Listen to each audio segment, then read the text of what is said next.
All right, we've got some severe weather happening out there right now as we speak. Yeah, tornadoes up in North Iowa, Yeah. southern Minnesota. Thankfully, we've avoided that thus far in central Iowa, and I think we will.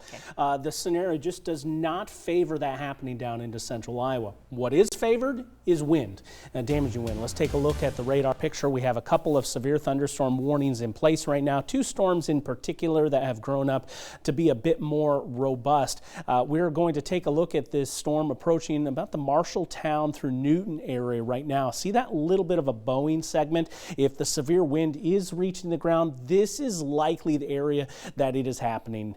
Near Baxter, just off to the east. So heads up for some stronger wind through here. Could take down some trees or drop some power lines with estimates up to 60 miles per hour, but it's not happening completely along this entire line. So far today, we found this to be more of a pinpointed risk, and so far, we haven't seen any of these stations back to the southwest rise more than 45 miles per hour. Not to say it can't happen, but it has not been on a widespread level in here. Now, the wind is strong, but this is elevated. A lot of this is being trapped up in the clouds, but some of it will work its way through. I'd be watching around Newton right now and to the north and east of Baxter as this one moves to the north and east. Another strong to severe storm down near Osceola, stretching up to Indianola. Another severe thunderstorm warning until 5:30. This one has a little bit less organization to it. Haven't seen any reports out of it, and just like that, the warning has been canceled early. Severe thunderstorm watch has been trimmed a bit, but this is in place through 9 o'clock. Tornado watch off to our northeastern edge, where there have been a couple of tornadoes reported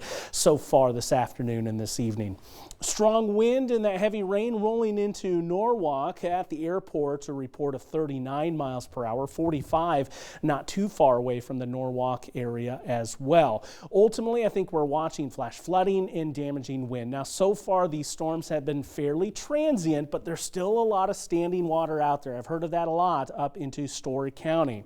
Rain is yet to impact Knoxville, but this is a look out there to the north and west of town, and those storms out there rolling through. Upper 80s to 90 degrees, rain-cooled influence the further north and west you move. Those dew points are going to stay up.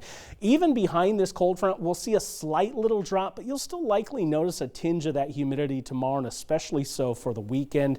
Feeling like the mid and upper 90s out ahead of this line of storms. We'll deal with them through about 9 o'clock, then a quieter night is foreseen.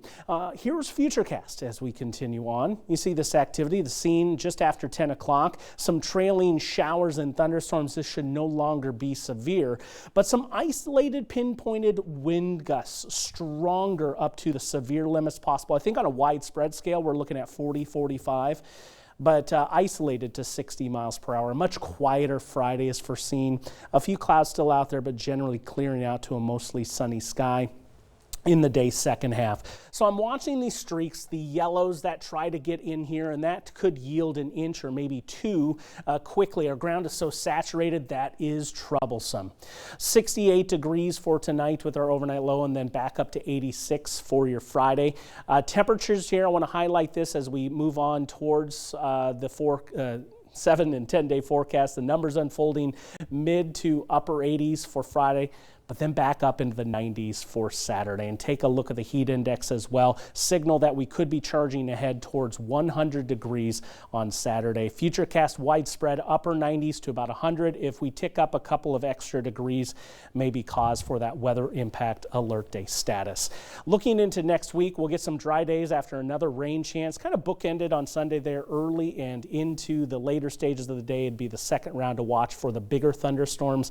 Right now I have rain slated for the 4th of July.